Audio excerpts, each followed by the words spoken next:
Okay, all right. Here it is. We're doing it. Episode number 117. 117. 117 of the NoLaughTrack podcast. Thank you to Circle of Heat for letting us play their music there at the beginning. If you haven't yet, please leave a review, comment, all that stuff on iTunes, and like us on Facebook. Yelp. It'll make you feel good. Yelp. Give us a good Yelp review.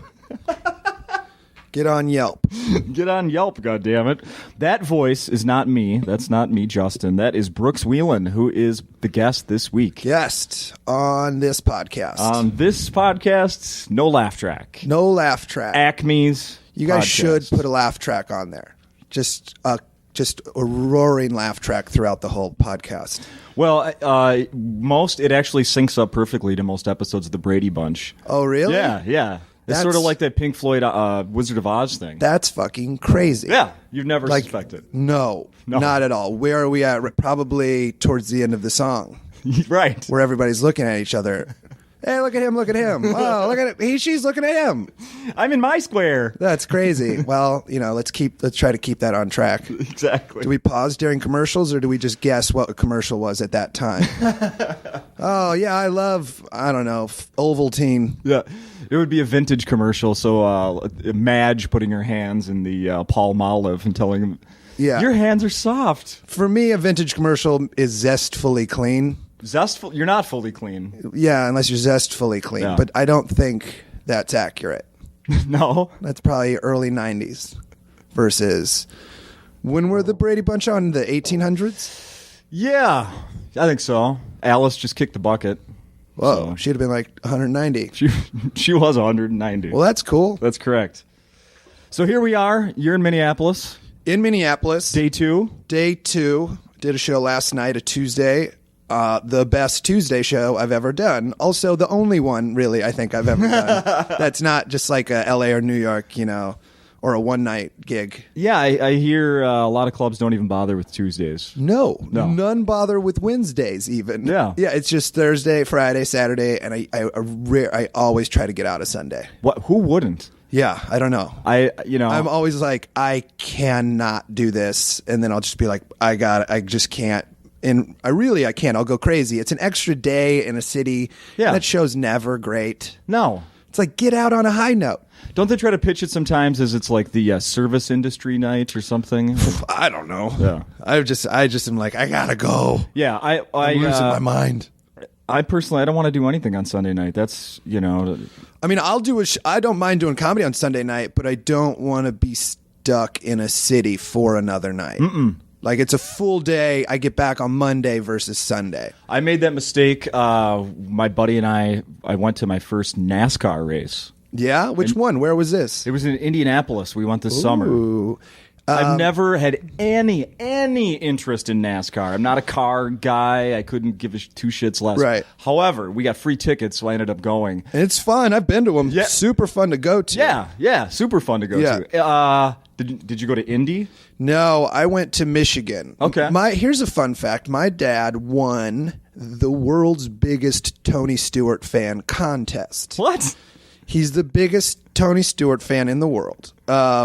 Not joking. It was a contest you entered. He's had a rough year, by the way. Your dad. Yeah, no, I was like, how do you feel since your idol murdered someone? He's like, yeah, you don't, he's like, yeah, whatever. He took a photo of all of his Tony Stewart memorabilia, won the contest, They flew him to Indianapolis to play cards with Tony Stewart. No. Yes, that's how big of a fan. That's how legitimate this contest was that he won. So he digs NASCAR. And I went with him to a race one time. It was really fun, but I think I was in 8th grade, and there was just a girl that was 20 feet away that was like, I'll show you my tits for a beer. And everyone was like, okay. And then it was just me and my dad both not looking, but really kind of looking. And right. then my older brothers were like, look at those tits. It's a wild place. Wow. But it didn't rub off on you? You're not a... No. I don't think you become the Maybe you pick the... I don't know who's the opposite of Tony. It's not like I disliked it. I'm not going to watch it. I'm not really a big sports guy. Yeah. I like college wrestling. That's about it. Talk about an Iowa thing. Yeah, very Holy Iowa. shit, that's an Iowa thing. Yeah, I grew up in Iowa, and then you leave Iowa and don't realize that makes you weird as fuck to a lot of people. Oh yeah. I mean, if you just walked off the street and I had no idea who you were, and you said my favorite sport is probably college wrestling, I'd say you're from Iowa. Yeah, absolutely. Yeah, for sure. Okay, so you went to. So I went to Indianapolis. We did the weekend thing, drove down, had a blast. Not the party atmosphere that I was expecting more. So I'm a little disappointed in the NASCAR crew. Really? Minneapolis? I mean, the Michigan one was batshit crazy. Yeah, no, this wasn't. We were told years previous had been a lot better. But we thought, well, if we're going to go to this race, it's, the big race was on a Sunday, that we're not going to get hammered all day, and then drive back to Minneapolis. We're going to spend the night, one more last night in Indianapolis. Agreed. Good call. Okay, yeah. Well, as soon as that race ended, that place was a freaking ghost town. There was nothing going on. Yeah, but at least you didn't have to drink and drive. True. Yeah. True.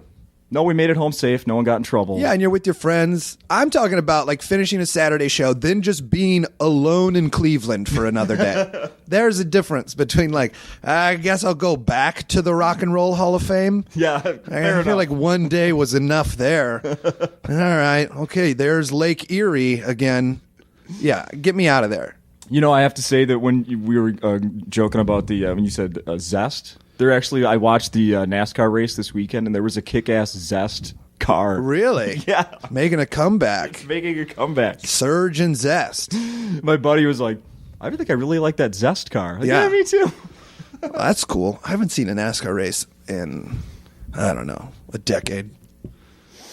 Yeah, well, I just started getting into them, and they're fun. They're so relaxing. I completely understand why my dad enjoyed it. He managed a car dealership and would work fucking 90 hours, and then Sunday it's like a thing. You just get to sit there and fucking chill too. Yeah, oh yeah. Just completely chill and watch this fucking race. So so in Iowa, you're growing up. The TV on Sunday is on NASCAR, not football. Yeah, no, not a big football family at all. Me and my brothers, none of us played football. Because I was going to ask you, always like with people, you're in a state that doesn't really have these professional teams. People in Iowa, a lot are Bears fans, or Vikings fans. Some. I'm a Dolphins fan, but very, it's just I like Dan Marino. Iowa, every Saturday, Iowa football was on. Yeah. Love college football. Yeah. Because we don't have a pro teams. Love college football. College sports are big in Iowa because that's all we have. Yeah.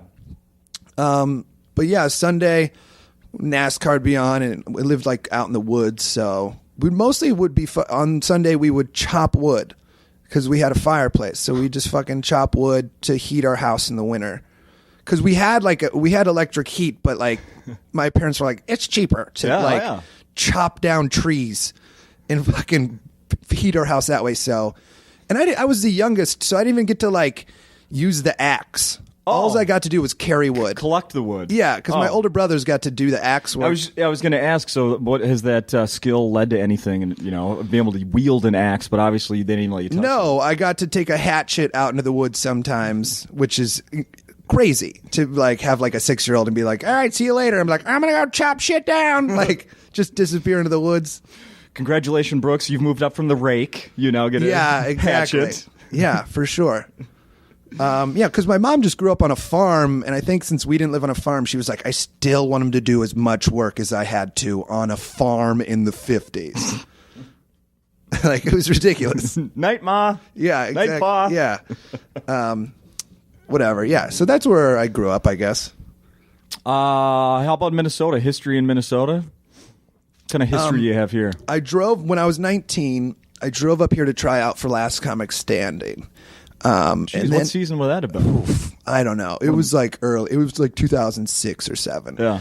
And I drove up here with my friend Chris Schlichting, who was another Iowa comic, and we got super drunk the night before and slept through it the next day. Totally didn't go at all, and then just had a sad drive back to Iowa. So that's the only other time I came up here. And also at the same time, I had maybe 4 minutes of material. Yeah. And in my mind, I was like, if I make it on, I'll write a new 30. Like, that's what I thought. I was like, if I really have to, I could headline. Like, I'll figure it out. If I need to, I could do it. Yeah. It's not yet. I was like, we'll cross that bridge when it comes. Right. I'm a fucking idiot. Yeah. They just had a. Actually, I need to ask around after we're done recording here. I want to know all the names. They had the showcase here last week. Oh, cool. Last Comic Standing showcase, and I've heard some of the names. They've already been asked to go to the next step. I think some filming in New York or audition in New York. Or something. Yeah. So I know last year was all in L.A. A lot of my L.A. comic friends were on it. yeah, there was a large contingency of Minneapolis comics. I think most of them had a bad experience. I think most all of them had a bad experience. I saw I was looking at your Twitter feed. I saw you had a picture with, God, now I forget his name. Eddie Vedder? No, I did see that one, but That's it was the the comic that had who Roseanne hated. Ben Cronenberg. Yeah, that's not even a bad experience. He got a lot of traction out of that. I was just doing an Omaha Comedy Festival, and I know Ben really well. And this is when I was still a cast member on SNL, so things were going well. I mean, things are still going fine, but he was like, hey, will you, he got that thing going of like, fuck off, Ben, because Roseanne was like, fuck you. Also, dude, yeah, I was mad. I don't like people who judge art. Yeah. At all. Yeah. I just am like, what? Okay, you're telling me what's funny, Roseanne? You haven't done stand-up. I don't want to shit on Roseanne. I mean, I respect her, but like, come on, don't tell people they're not funny. Yeah. But that's what the gig is. I just don't like The Voice. I don't like American. I don't like judging. I don't like celebrity judges. It's like, no, just make art. Don't tell people how to do it.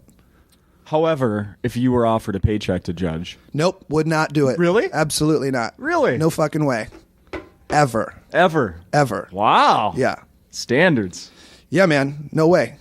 Nice. I'm not going to judge contests. I'm going to be a comedian. What about host? I hope it doesn't come to that. Really hope it doesn't come to that. I would host like a travel show. I have nothing against hosting, by any means. And also, I'm not. Jay Moore hosts. Jay Moore is great. Jay Moore is the best. And JB Smooth hosts. He's great. I'm not shitting on the hosts at all. And I'm not shitting on the judges. It's just something I don't want to do. Yeah. Or, necessarily super respect. But hosting is totally fine. I really like the hosts, and I would never say no to that. So let's get into the SNL part of your career, sir. Sure. Did you watch the premiere? Do you have any interest in watching? I'm really good friends with Michael Che, who I wrote with at the show a lot. Yeah. So I watched the update part with him. I was just like, hey man, great job. Yeah. But I didn't watch anything else. Okay. No desire. Yeah. How did let's go back. So like you were on for one season. How did season. A season. Yep. How did you ever hear that there was an opportunity to get on? I had submitted a tape in 2011 or 12, like a really weird tape because I can't do characters or impressions. So I submitted a tape that was just like my impressions. They usually get whoever, like Philip Seymour Hoffman and Mark Wahlberg, right? Like people doing those, right? And mine were like Jake the Snake Roberts auditioning to be a children's birthday clown, and like Adolf Hitler if he likes troll dolls, and like Gallagher teaching stand-up. Those were my three impressions, and they were like, "This is fucking weird," yeah. But like they kind of remembered it. And then, I didn't get an audition that year. And then they saw me in Montreal at the comedy festival there. And then had me audition in LA. And like Lorne Michaels was at that one. And it went great. I didn't take it serious whatsoever. That probably helped. Yeah, absolutely. To just be like, this is insane. Yeah. It's not going to happen. Yeah. Whatever. So just went on, like didn't care, had a great set, and then flew out to New York. And auditioned there again. Was like, holy, what? This is also insane. Was that audition on at the 30 Rock? where the host does the monologue. You roll out, you say your name, you do 5 minutes. Yeah, it's crazy. It's crazy. Like I was like, this is the coolest thing that's happened. Yeah, I want to put. So is Lorne Michaels is he sitting there watching that? Yeah, him and the producers are sitting there. They're really quiet. Yeah. Like I remember, I came in after a break. They had a break of I think like 20 people were auditioning, like in New York at that time. And I was goofing around. I was going into like, you stay like, now there's there, you stay where, in the cast dressing rooms. Yeah. And, people are freaking out. And I was like, this ain't going to happen. Like, and I was just going into people's dressing rooms and be like, hey, what's up, man? I'm Brooks. This is crazy, right? And they were like, get out. I'm trying to focus. Nice. And then I went and did it. I remember like I could hear somebody probably Lauren, I don't know. Somebody was eating popcorn loudly during my set. I was just heard like, and I was like, whoa, this is bad. Like, and I just did stand up. I did like a couple real dumb characters, like at the very end, just to show I don't think characters are stupid. Like, I'm not above doing characters, but they were really dumb characters. It was like one of them I wrote driving to the audition was a guy who is convinced the website's Boogle.com. And then he just goes, I'm pretty sure it's Boogle. That was it. Like, that was that character. So I just did a stand up, and then I thought it went terribly because nobody laughed. I thought it went so badly. So I bailed and went back to my hotel. And was like, I got to get out of here. Just like packing my stuff to get out of New York, get back to LA. Because I was like, that was a terrible experience. Yeah. And then I got a call. They were like, stick around. I was like, what? And then they called me when I was back in LA. Then you hang around and meet some of the producers and like Jost, who's the head writer, who's like the coolest guy ever. Okay, yeah. And then I went back to LA, and then I got a call that's like, hey, you're going to come work at the show. We don't know in what capacity. Oh. Since I didn't do any characters or impressions, they don't know how to write for me, Yeah. They're like, so come, you're going to be a writer. And I was like, okay, cool. And then I was a writer there for the first 3 weeks, which you write all the commercial parodies. And then Lauren just called me in his office, and he's like, we're going to put you in the cast. And then I was like in the cast. That was like the Friday before the show started. It was really crazy. Holy shit. Yeah. And then, I had like a, good first like 4 weeks. I was having fun. I got to do an update. I did this cool sketch that like some funny people wrote called E-Math, and I did this. That one's super funny. Yeah. Got this other sketch on that I wrote called Critter Control, where me and Ed Norton are murdered by possums and pulled into a wall. Oh, I didn't see that one. It's my favorite thing, man. Oh, damn it. Yeah, fully murdered by possums. Tricked by them. Or like, oh, what's that in your paw? Oh my God, it's a knife. Like, killed by possums. It's so fun. And I was like, I was feeling pretty good. Yeah. And then I think I had like 10 weeks where I didn't get any sketches like on. And it got real low for me. Now, who talks about like when you're showing up for work then and you're not getting on, your sketches aren't getting on, or you're not being included? Right. Who starts, do you start going up to people like, what the fuck's going on? Or people like, dude, don't worry, it's cool, hey, just stick in there. I don't know. Yeah, I mean, I was bumming. It's tough to work. You work a lot. Like it really stinks. I had 4 of my sketches out of like four sketches got cut 4 times, which means they made it through dress rehearsal, which is impossible. Okay. And then they're in the live show and they're gonna like close the show. Yeah. And then 4 times I got like grabbed like at like 12:50. And they're like, hey, no time. We're out of time. Your sketch got cut. And like that was like the biggest punch in the stomach because I'd been up, it's like an 80-hour work week, not insane, but like you work a lot. You're right there working on this sketch. And then at the last second, it's like, I have nothing to show for this week that I did. And then you have to go wave goodnight and pretend to be happy. With that smile. I did not have a smile very often. I think it was very transparent. I was bummed. Oh, no. At like waving goodnights. I can't fake it. I'd just be like, yeah. I would just stand in the back and be like, all right, okay. Next week, It's tough. Like that was, it was a fucking emotional, I was an emotional wreck. And I thought I was done. I thought I was done crying as an adult. Oh, no. Like I was like, I think I'm done crying. And then at SNL, I think there was like twice where I just like, it would get like, the rug pulled out the last second and then just like walk into a bathroom and cry. I was like, no. What am I doing? I'm a man. No. Yeah, it was tough, man. What were the, oh man, I have so many questions. What were the, when did you move out there? Like right before? I got called on a Wednesday and they were like, you're going to start writing Tuesday. And you live in New York Tuesday. I have nowhere to live. They give you a hotel, but it's a bummer hotel. Yeah. It's right next to 30 Rock, which is in, Midtown, which is not a fun place. Yeah. I took the tour about 20 years ago. Yeah. So, I tried to get out of that hotel as soon as possible. I moved into like a rat hole in Alphabet City where I still live. Oh. Yeah. It sucks. It's a nightmare. Is there a doorman? No. I mean, unless you count the woman who has a sword who hangs out in the street.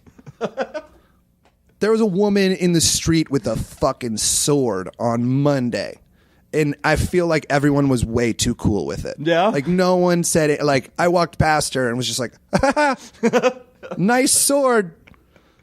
How was she carrying it? She was like leaning on it, but it's a real fucking sword. Like, I live like kitty corner to a methadone clinic, so it's a cast of characters out there. Yeah. That sounds like a sitcom right there, man. Oh, for sure. A bad sitcom. Yeah. But yeah, that's where I live still. But it's not a great place. It's kind of I need to move out of a hotel. This will do for now. Yeah. And then now I'm there like over a year. Like, it has a window at the end of... I live in a hallway, kind of. It sucks. Narrow. Long and narrow, huh? Long and narrow, one window, and it has bars over it. And it's on the 20th floor. So it's on the second floor, which is, great, so I can really hear the street at night while people scream. Do you have a car out there? No car. No. Yeah. That's probably why you're excited to get one tomorrow here, huh? I have one. Yeah, I really... What I don't like about New York, I love Los Angeles. I was there for like 4.5 years, and I really love California more than anything. I like being able to drive and see California. I love traveling and camping, and I feel very trapped in New York, like not having a car. Like, you can get a car, but to leave New York, you need a plan. You're like, okay, I got to go rent a car. I got to reserve that. Like, you can't just be like, I'm out. Like in California, you can be like, I'm done. I'm going to the desert and just go hang out in the desert for a few days, which I would do all of the time. Nice. To go like breathe and be like, you're okay. You're like, yeah. In New York there's not a lot of places to go. Just breathe. It's very, very busy. So let's go back here now. So what did you expect being on SNL that totally never happened? To be fucking Will Ferrell. That's what I thought was going to happen. I thought I was going to crush that. Yeah. Absolutely positive I was going to do great. I'm going to be Adam Sandler or Will Ferrell. I wanted to be Sandler, man. I just wanted to roll on Update. That's all I wanted to do my whole life was, it's like a thing you watch SNL when you're little. And you're like, I want to do that. That's what I want to do. And then, you grow up and you realize like, that doesn't happen. Right. So it dropped from a possibility for me. And then it came back, and I was like, holy cow, it's happening. And then I got to roll on Update as me, and it went great. I got to do 2 of them. That's what I really was like trying to do all season was updates. I think I probably wrote like 20 weekend update pieces and got to do 2.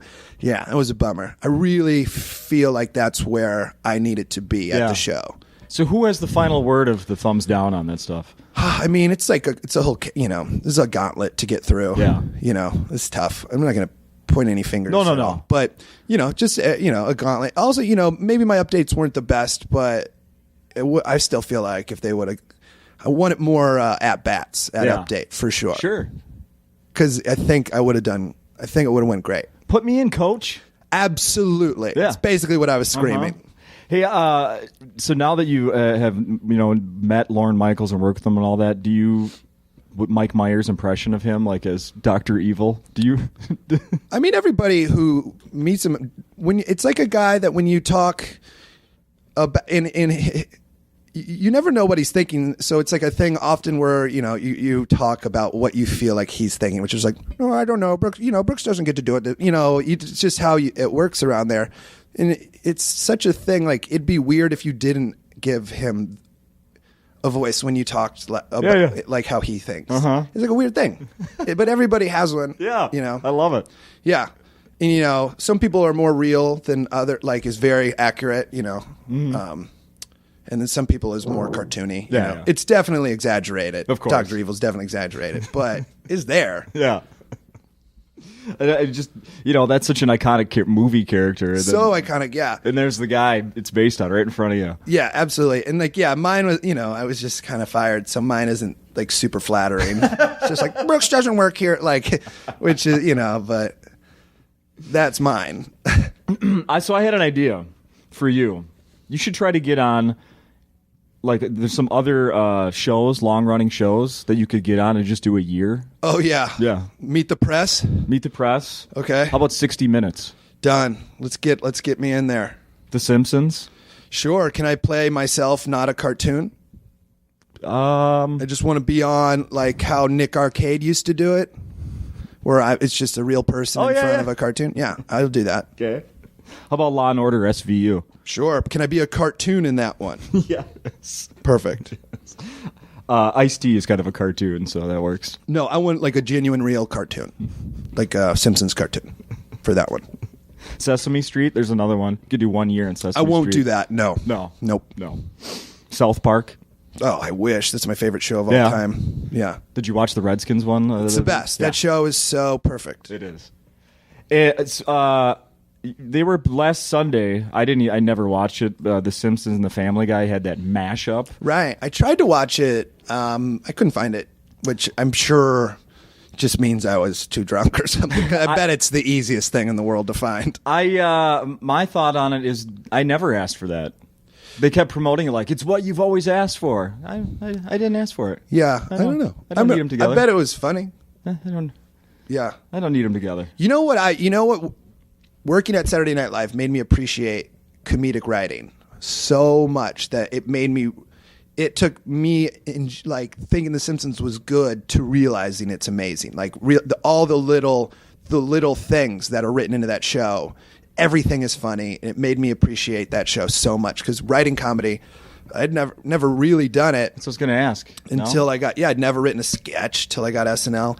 I'd never been in it. I've been in like a sketch that I made myself, but and then you just realize it's the small things that I really find funny, the little throwaways. Yeah. Did you do acting growing up at all? No. I went to college and was a biomedical engineer in LA. I heard that. For 4 years before I was still working in the lab when I got hired. Like I got called while I was in the lab. And it was like, you work for SNL. I was like, okay, let me quit this job real quick. It was crazy. Mom and Dad were cool with that? I think so. I think they were fine to quit my job to go be on Saturday Night Live. They were like, okay, that one's great. It wasn't that education, though. Oh, dude, come on. You would have to be, like the town from Footloose to not appreciate what had happened. I don't think that was in Iowa, was it? I don't know. I don't know where it was. I've never seen it. It's been way too long. It might have been Iowa. It's a town in the Midwest, I know. I think it was. I don't know. We'll save it for the Footloose podcast. Yes, that's. I'm recording that at 5:00 today with the cast of the first one and the most recent one. Kevin Bacon's gonna and be Zac here? Efron. Oh my! Yeah, they're going to be here. Oh, I forgot. Zac Efron did one. That guy seems cool. I like that guy. I'm being sincere. Oh, okay. He just seems like a cool dude. I printed out the internet here right in front of me. I got the whole thing. Wow, I thought there would be more. No, this is it. This is everything that's important on the internet. I printed it all out. I'm gonna. I printed out the season 39. Oh man, I don't know. Okay, we'll see. No. This is gonna be I'm gonna throw out some names of like people that might be interesting. If you have any comments like on that show or meeting these people or anything. Yeah, totally. Yeah, you can do this. Yeah. Yeah. I mean, I just was fired. It's tough to talk about. I mean, I'm a little bummed about getting fired, you know. So it's like, hey, come in here and talk about your dead mom. She just died. Oh. Let's give it a month, man. All right, go ahead, though. Should I be wearing black? No, but I'm just saying, man, I don't want to make my legacy. I mean, I love stand-up comedy. Let's talk about how Mitch Hedberg recorded his album here. The greatest album of all time, man. Mitch Altogether. That's your favorite? Yeah. Yeah? It's so fucking Let's good. talk about that. What else? I mean, I just really love Mitch Hedberg, and the fact that he fucking performed here makes me really admire Acme. What city was he born in? I think he's from Minnesota. I don't know what city. Yeah. Me too, man. That's great. Me too. All right, let's do the season 39 stuff. This is going to be weird. It'll be painless, I promise. Okay, cool. I absolutely promise. I mean, I don't mind talking about it at all. It was a cool experience that was terrifying. Well, here's one I really want to bring up, and you mentioned it briefly, that E-Meth commercial. Yeah, it was written by Zach Cannon, Chris Kelly, and Sarah Schneider. Very funny writers. By the end of it, appear to have no clothes on. Yep, nude pants. I had nude pants on. That was the first sketch I got hired and was in nude pants within 48 hours. It was crazy. Like, it was like, hi, oh, hello, Kenan Thompson. I'm Brooks. I'm in the cast now. He's the nicest person I've ever met in my life. Oh, really? Yeah, absolutely. Yeah. The best guy. I was watching You did it. Let's see. One of the skits you were in was what was it? Family Feud, and he was Steve Harvey. He's so funny. Holy fuck, does he nail Steve Harvey? He's great to a T. He's the best person on the show, and everyone on the show would agree with that. Really, for sure. Yeah, that's probably why he's been around so long, huh? Yeah, he's the best. Don't burn any bridges there. That's good. That's good. Well, let me just go at it this way. Did you ever get starstruck meeting people? Do you care about that stuff? The only time I got starstruck was when Pearl Jam played Fallon, and I went down to the 6th floor and met Eddie Vedder. That was the only time I got like, hi, sir. That was great. Yeah? It was great. I also met Judd Apatow that day, and then Judd I was not starstruck meeting Judd, who makes the movies I love and would love to be a part of. Right. The guy that is like, makes the best comedies. I'm like, oh, hey, how's it going? And then he shows me a guy I have nothing in common with. Just, I like his music, and I crumbled. I was like, hi, Eddie Vedder. That was the only one I really freaked out about. And then I think I saw the picture on Twitter. Describe that, please. Well, then my hands were shaking, and I was like, Judd, I never get photos with people because, I don't care. Yeah. Except for I was like, Eddie Vedder, please get a photo with Everybody's got an exception to that rule. He's so nice. And like he can tell, that like I genuinely like this guy likes my music and is nervous right now. Yeah. And I was like, I had Judd. I go, Judd, who I just met, can you take this photo? So I made him take the photo of me and Eddie, but my hands were shaking. I couldn't unlock my phone. So that was embarrassing. I was like, oh, come on. I unlocked it, and then Judd took the photo and cropped me out of the photo entirely. It was so funny. He's like, here, what do you think? And it was just my arm around Eddie Vedder. And then I was like, ha, please again. Like, please do that again. And then he took it better. So that was the only time I got real starstruck. And then I got to like talk with Eddie Vedder for like 20 minutes. He was the nicest guy ever. How about... I think she's got to be one of the most beautiful women in the world, and she was on SNL last year. Charlize Theron. Oh yeah, she was like so beautiful. My impressions of hosts are based entirely around how my episode was, So I don't have a lot of interaction with hosts if I didn't get a sketch on. I didn't get a sketch on, so I never really got to meet Charlize. I mean, you do get to meet her. I don't even remember what sketch I wrote for her that week. That's how bad I don't remember what the sketch was. I don't know. I don't know what it was, but she was, strikingly beautiful and incredibly nice. Yeah. And everybody who hosts that show was so nice, because they're all like, this is crazy. And we're like, yeah, this is crazy. We're the same. Yeah, we feel the same way. Yeah. Yeah. Right on. Did anybody give you advice before you started that? Like people that had been on this show? No, I'd never known anybody who'd been on the show. I didn't know anybody going in. Knew no one. How about when you got there? Did I know anybody? No, did anybody like, hey, just do this? And... No, that show does not tell. It's just like, all right, let's go. And then you figure it out slowly. Yeah.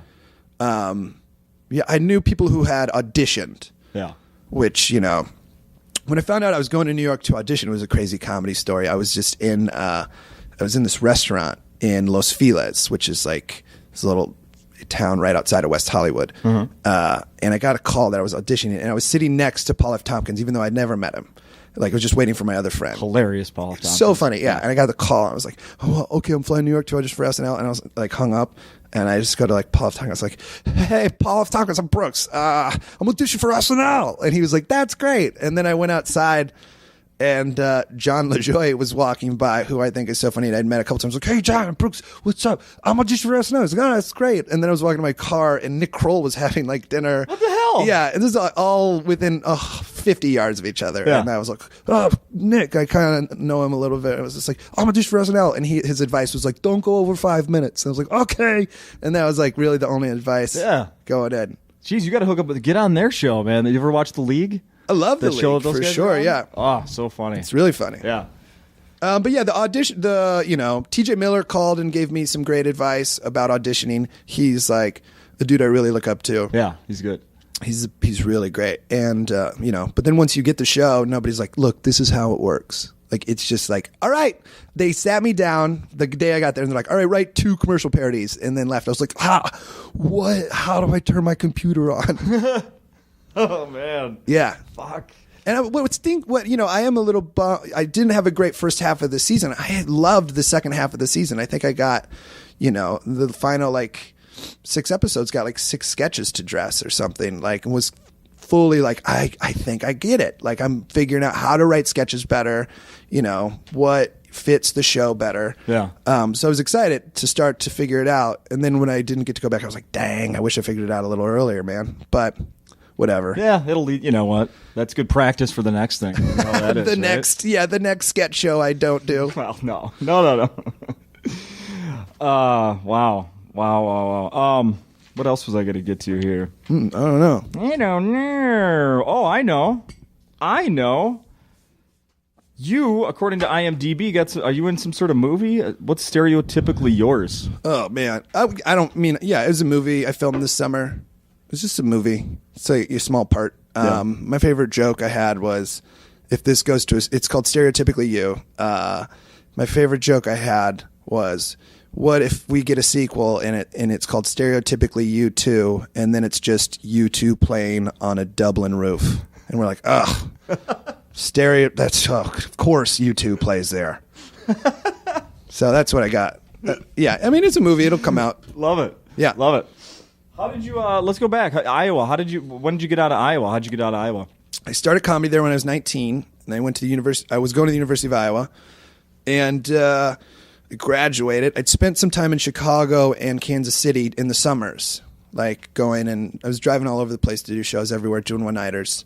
So it was like 3 years in, but like 3 years of like getting up once or twice a week, like really struggling. And then I got a degree in biomedical engineering and just looked for jobs in New York and LA. What did you want to do with that? When I was like 18, I was like, I'll be a doctor. And so I was like, you get this as an undergrad, then you go to grad school. Then I did stand-up comedy, and I was like, I'm going to be a comedian. So I never furthered that career. Yeah. I just got that degree and used it, found a job in LA, and like took my last final, got really drunk, and then drove to Los Angeles in the morning. Wow. Yeah. And then moved to Huntington Beach because I thought, I was like 22, moved to Huntington Beach because I thought that was LA. It's not. It's very far from LA. It's like an hour. And I like drove to Huntington Beach, walked into a surfboard shop and was like, 1 surfboard, please. Fucking bought. The guy was like, all right, $750. I was like, deal. Like, I think that is a total rip. Drug it to my apartment on the beach and was like, this is living. Yeah. Like, and then lived in Huntington Beach for a year, commuting up to LA every day. I mean, every night. I had a day job in Irvine as a biomedical engineer, and I slowly went crazy because I would go to work at like 7 a.m, get off work at like 4, sit in traffic, take like 2.5, 3 hours to get up to LA in traffic, hang around mics and shows, get home around 2 a.m, and then go to sleep by like 2:33, and then wake up at 7. I did that for 2 years. And like went crazy and got fired from my job because I was really slacking. Yeah. Then I moved up to West Hollywood, and then things were great because I was just so much more in the scene. And like the first 2 years weren't a ton of fun because moving to a new city, getting into it, weren't a ton of fun. Third year I was there was really fun. Me and my friends started clicking. Like it was like going well. We're all doing comedy that's actually saying something. We're like not telling jokes anymore. We're like being ourselves on stage, like that transition. Oh, sure, yeah. Go from being, writing jokes to just going up and talking. Yeah. That's like, we were all going through that where, it was really cool. And then the fourth year was when shit like really started happening. I was working at Caltech. I got a job there as an engineer. And that's when shit was like great. Like that was the year I got like Comedy Central's like 10 comics to watch and got to go to like the South Beach Festival in Montreal, the New York Festival, and like, do my first set on TV. Yeah. And it was like very fucking exciting. What was the first set on TV? Where was that? It was just at this show, Adam Devine's house party. Oh yeah. It was like just a little showcase show, like 3 comics an episode.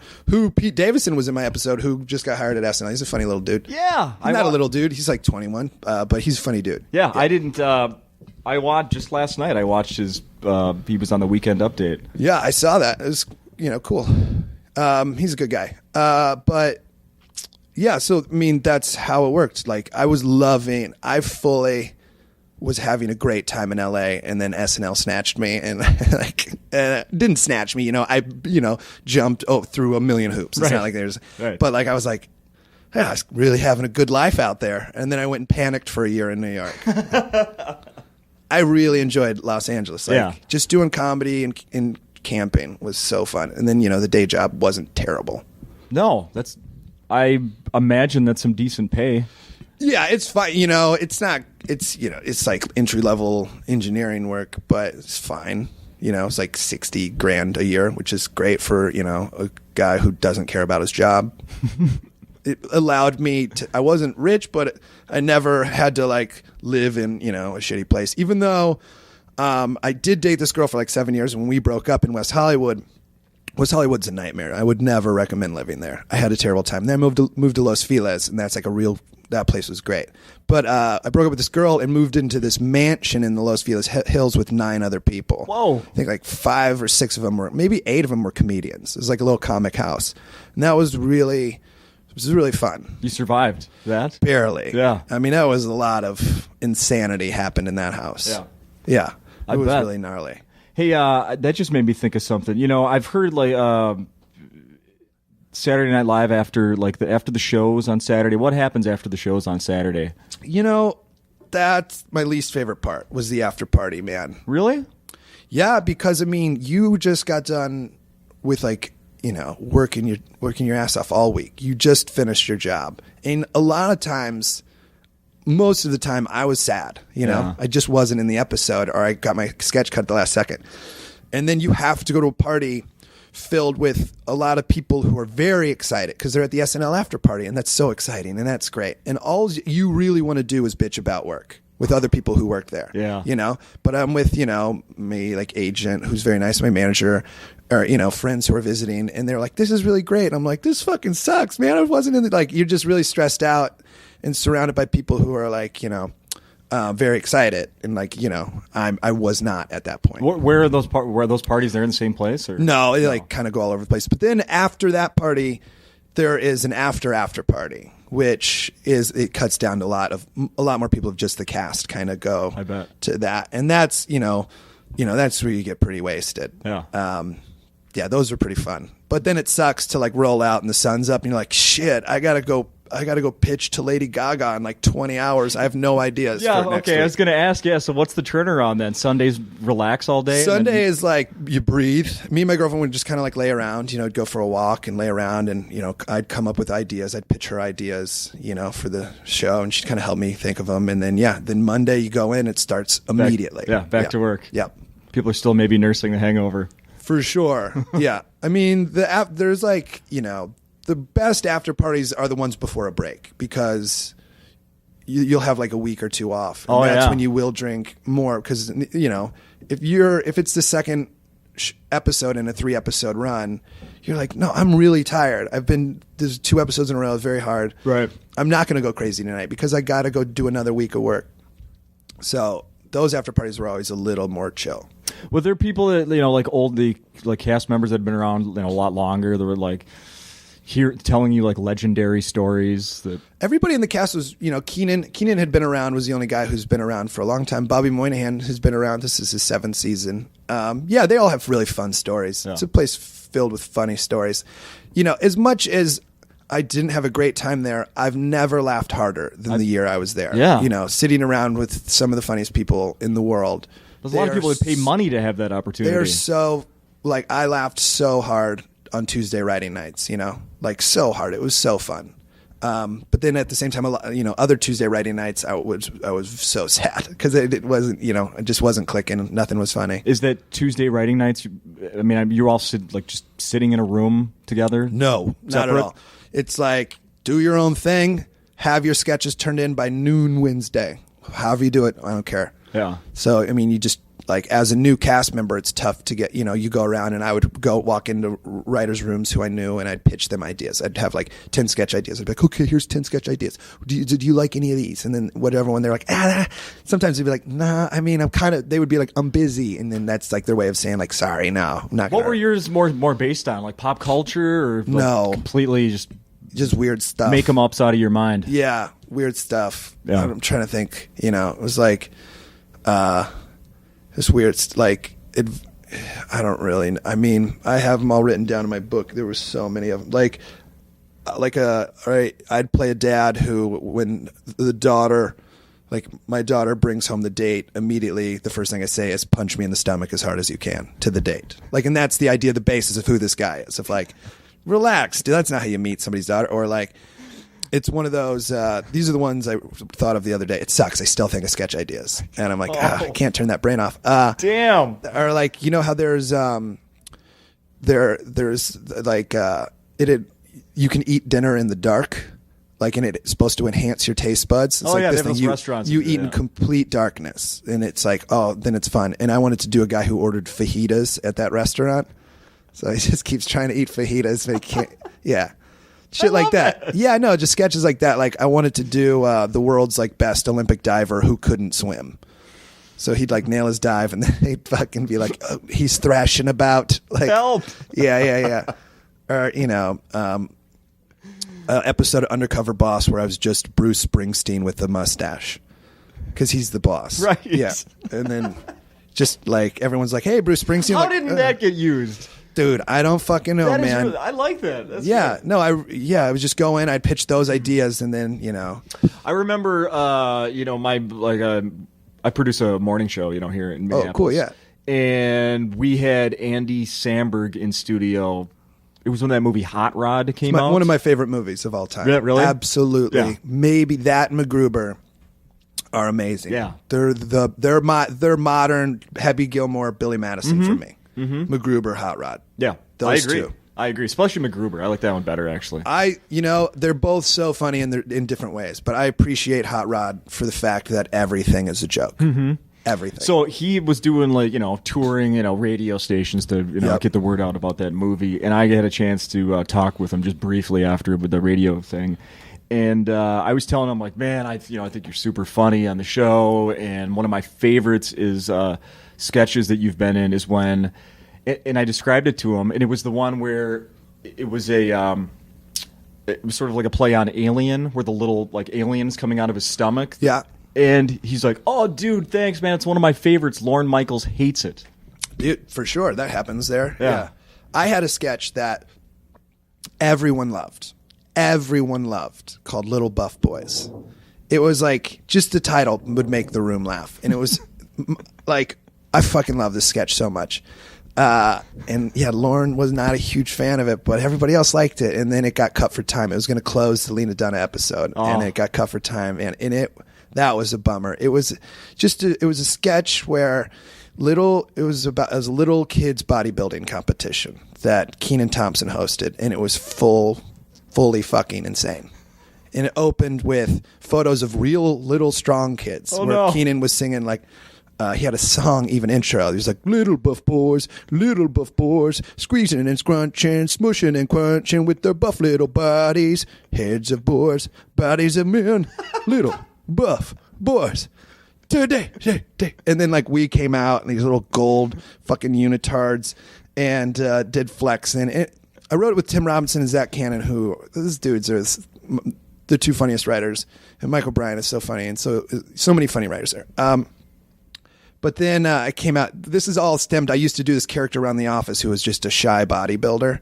He was just really shy, and he wouldn't do anything. But then they would be like, pose, and then he'd pose and get embarrassed. Right. With so then it developed into Little Buff Boys, and then it ended like he made us all pose, and I was really shy. I didn't want to pose or anything. And then it ended with Kenan, like he kept vaguely, you could tell he had been in trouble before. He's like, okay, pose. All right, that's fine. I didn't touch nothing. That's fine. He just posing, like really funny stuff. And then he's like, all right, now I'm gonna sing you out with a song I chose at random, and it was I'll Make Love to You by Boyz II Men. No. So he's just screaming like, close your eyes, make a wish. And he's like, uh-oh. And blow out the candle. Like, yikes, I'm going to get in trouble again. And then he's just screaming like, I'll make love to you like you want. Yo, boy, yeah. And while we are posing, he's screaming this song at us. And then it closed with fucking the Blue Angels flying overhead. Yes. And it said, Little Buff Boys is brought to you by the Pentagon. Oh, no. It was the fucking best. And it murdered at dress. and it was gonna close the show at air, and he just put it last, and it got cut. God damn. Yeah, and it was a huge bummer. Damn. It was a huge bummer. One of the critiques that people have always, not always, but a critique I've heard a lot over the years of SNL is that the sketches there's no good ending. Do you know what I'm saying? It's hard, man. I mean, I'll defend SNL sketches forever because, but then so hard. Now, is there something to this? I heard once that, the reason sometimes it seems like the endings are kind of, like it's not really there is because someone's keeping track of time and going, you got to go, you got to shorten it. They'll trim the fat, they'll trim the middle, but I don't think they're ever going to be like, no ending, no time for ending. But even like the night of, no? No, night of, absolutely. I did a sketch at Dress that was 5.5 minutes, and they're like, needs to be like 2 minutes. I was like, what? Yeah. Less than half, okay. Yeah. So then you just cut. I'll just skip every word. Cut. And actually, I totally agreed with that one. It was for a sketch called Touch of Heat that, again, got cut for time. It was 5 minutes long. It's on Hulu. This one made it to Hulu, and I was like, all right, whatever. Yeah. Yeah, it was me and Kenan Thompson. It was a barbecue talk show where we just ate ribs on the radio. Did I say you described you were smelling like barbecue for the next week? Oh yeah, smell like barbecue at the after party. People were like, you smell like barbecue, and it wasn't in the live show. I was like, yeah, Touch of Heat wasn't dress rehearsal like, but it was just me and Kenan being like, oh, this is a nice piece of barbecue. Oh, what do you think about that? Oh, it's a Carolina back rib. And it was really fun, but it was like 5 minutes, and they're like, you got to cut it to like 3, and it totally correct. Cuts they're right. And it would have been a great 3-minute sketch. Yeah. Instead, it went on Hulu as the 5-minute sketch that I'm like, the 3-minute sketch would have been like would have been perfect. For that. So the cuts, they're right, man. There's trim the shit. Sure. Now, let's talk about what you're doing right now, which is freaking stand-up. Yeah, you're doing Acme all week. I've been on tour for 4 months. This is the final leg of. This is the final shows of the Brooks Wheelan Falls Back on Stand-Up Comedy Tour, which I announced the day after I got fired. Isn't that great? Yeah, of like, okay, I'm going to go be funny on my own terms. Yeah. Which is self-awareness. Did you have this tour planned? I had a bunch of dates, and then I just said fill in. Like, I just announced a tour, and I was like, fill in all of the holes. Okay. I just want to do stand up for a while. Yeah. And so it just kind of got, I think originally there's probably like 10 dates spread over the 4 months, and then it filled in. I probably did fucking 20, Okay. Like it was a lot. Yeah. Like not 20 shows, like 20 weekends. I've been gone. And I'm going to take a break. I'm going to do like a road trip from New York to LA and camp along the way. Oh, wow. For 2 weeks. And that'll be my like go breathe moment. Yeah. But yeah, this is the last week of that, and I'm so stoked with where my stand-up is. Like, I'm so happy with how it's going right now. Awesome. Yeah. Awesome. I couldn't be more proud of my set. Like, you just did Conan last month? Just did Conan I guess now it's 2 months ago since it's October. Or no, it was September. Right. It was in September. I did Conan, which was awesome. I watched it. Very good. It was good. Yeah, it's weird to do 5 minutes to a bust-in audience. It's not comedy fans. They're tourists who are seeing an episode of Conan. Yeah. And then you go and do, my stand-up is like, slightly weird. Like, it's just kind of tell stories that are real nuts. Yeah. And it's not jokes. There's not jokes as much as it is, just story. Like, there are jokes in there, but it's not like I'm going to roll out there and be like, what's up with this? Right. So the crowd was okay, but Conan's like maybe 10 yards away. And he was laughing so hard that gave me so much confidence. Like, right off the bat, he was on board. He's such a fucking cool guy. Yeah. And Andy was laughing super hard. And Brett Gelman was at the episode, who I know, who's a super funny comedian. He was laughing sitting there. Yeah. It was the best experience to like have those guys laughing, which is like all I cared about was making those dudes laugh. Because I just want to be respected, and the people who I respect, if they like what I do, that's all that matters. And then if other people don't like what I do, I'm like, well, then, then it's not for you. You, I won't give away the story, but there's one part where you mention a Furby. Oh yeah, and that for sure. I'm a little bit older than you, but so for my generation, that Furby, as soon as I heard that joke, I was like, holy shit, that's like, it wasn't me. Right. I would admit if it was me, but it wasn't me. It was my buddy, and I never really understood it. He had a Cabbage Patch Kid and a Pound Puppy. Yeah. And only chicks had those. I feel like it's relatable. You know, it's like, yeah, mine was a Furby, but it's a thing of like where you're a boy, but you like stuff girls like.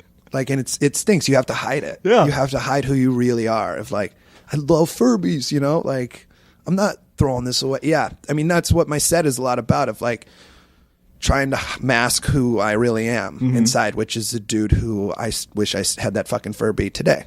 It's super fun. It's just you pet its belly and it says, thank you. Love that. You had, was it older brothers, sisters? Who did you have in that? Two older brothers. Nightmares when I was growing up. Great dudes now. I think that's how it works. I think so. Yeah, I'm the oldest, so but yeah. But I bet you used to be an asshole when you were 15, and now you're probably very nice to your siblings. Yeah, I just have a younger sister. Yeah, I used to make her cry. Yeah, yeah. It's just and then I found out that she the whole time like idolized me. Yeah, for sure. Yeah. I idolized my brothers. They not great dudes. I talk about. I don't have an ending to this joke, but it's just how I really felt. When I was like 5, I remember thinking, like, as soon as I am as big as they are, I will kill these men. Like, I really wanted to do that. Right. Yeah. But yeah, they just kind of ran around. But also why I like comedy. My oldest brother always had on stand-up. Always. Like what? What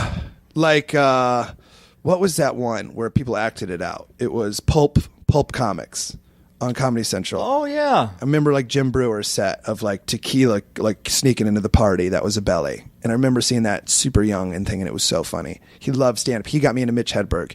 You know, he was downloading Dane Cook from Napster. And I liked all that stuff, you know.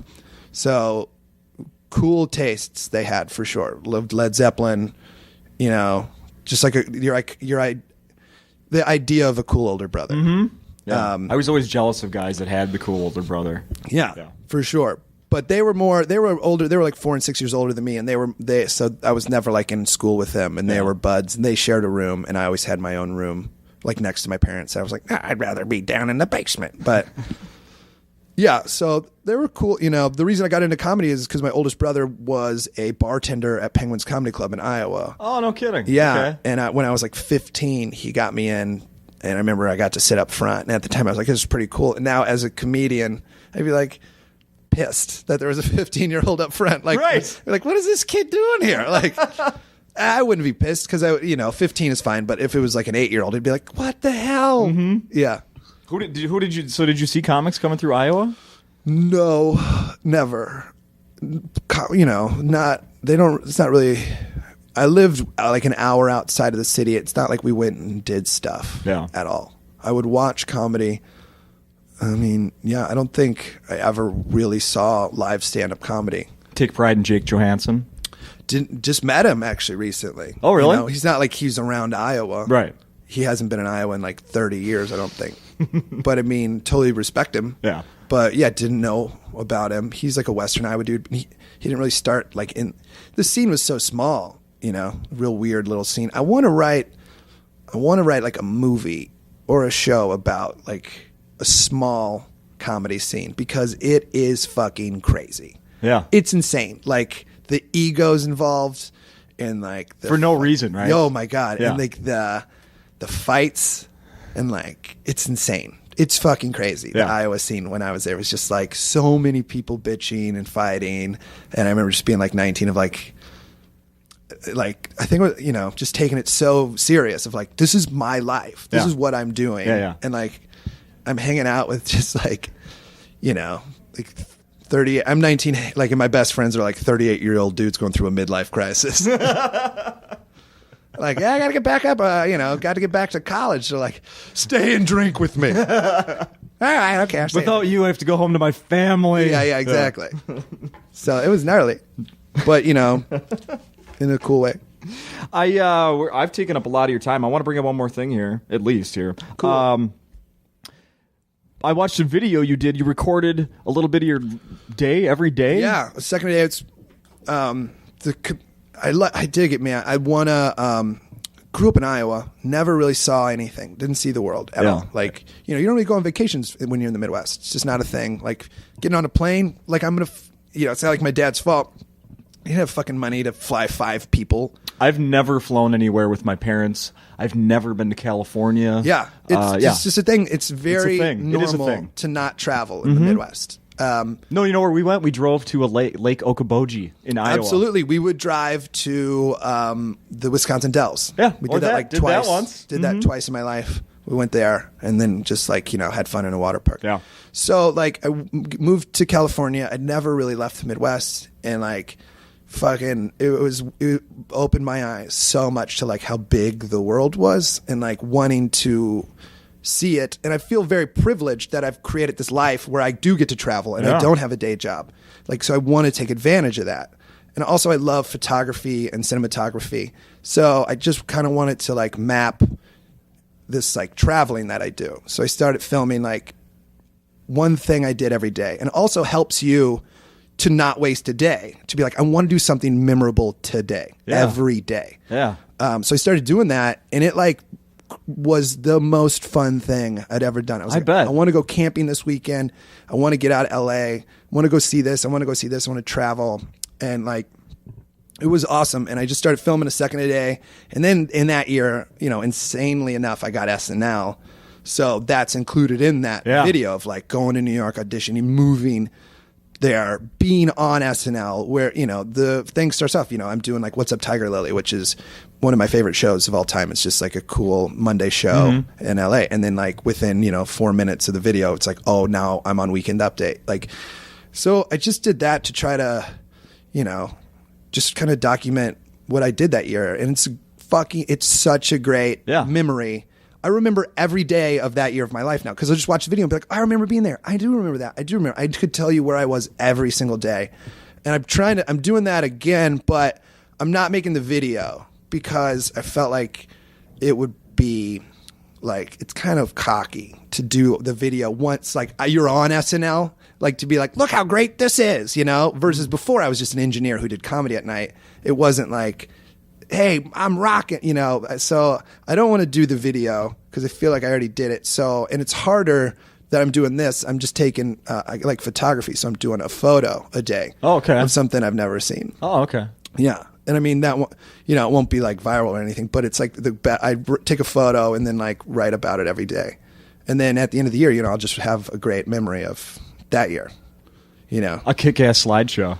Yeah, a great slideshow. I could bore everybody with it. You should put it in slides. Yeah, it is great though. I recommend, like trying to do something new every day. Yeah, no, I think it's a great idea. I love traveling and being like nature and stuff. If I got to be a travel host, that'd be the fucking best. Yeah. Yeah. And you're going to see a little outdoors in Minnesota here, you tell me. Absolutely, yeah. I rent a car anywhere I go. Like if you're on the road as a comedian, rent a car. Yeah. You have to. Otherwise you're stuck at the hotel. You're at the mercy of whatever Burger King you can walk to. Fucking get a car. It'll cost you like an extra $100, but you'll get to see wherever you are as opposed to just sitting in a room. Yeah. It's worth it. Yeah. It's a question I've asked a lot on this podcast is what do people do to fill the time? So, I like get out there. I like go and, see things. Oh, I think it's brilliant. Yeah. Brilliant, mate. Oh, yeah. I mean, that way I'm not going crazy. And also just like not wasting life. Yeah. I like it.